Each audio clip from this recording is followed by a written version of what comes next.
Ayaw mo na ba ito na yung pera mo? Aanin ko nga sa kay Marima. Itatapon na natin to. Hindi, wag. Hindi ate ibibili ng pusit. Sabi mo, ayaw mo na yan. Hindi, nagkakamali ako po Nagkakabilangan na po kami ng pera dito. Yeah, akala ko yung piso-pi.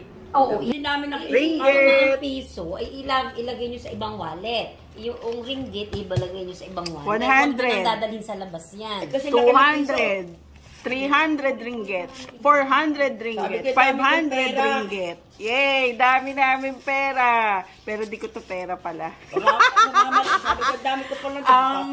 Ang 100 ringgit is equivalent to 1,100 sa peso natin. Almost 1,200. Ang 100 ringgit. Pero Malaysian. Nagpapalit.